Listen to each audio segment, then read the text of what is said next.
بدکاروں کی سوچ کے مطابق نہ چلنا، گنہگاروں کے راستے پر نہ ٹھہرنا اور مذاق اڑانے والوں کی مجلس میں نہ بیٹھنا۔ ایک مومن کو آج بھی بدکاروں کی سوچ، گنہگاروں کے راستے اور مذاق اڑانے والوں کی جگہوں سے ہمیشہ دور رہنا چاہیے۔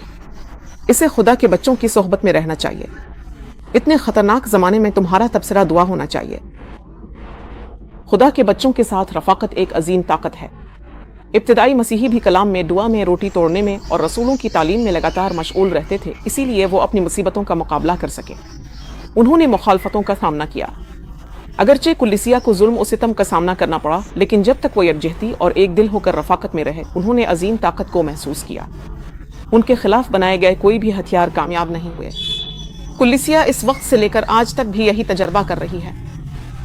یہ بڑھتی جا رہی ہے، لیکن کبھی رکی نہیں۔ یہ مسلسل آگے بڑھتی رہی، اس لیے ہمیں سوچنا چاہیے کہ ہم کس کے ساتھ رفاقت کر رہے ہیں۔ ہم بھی ویسے ہی بن جاتے ہیں۔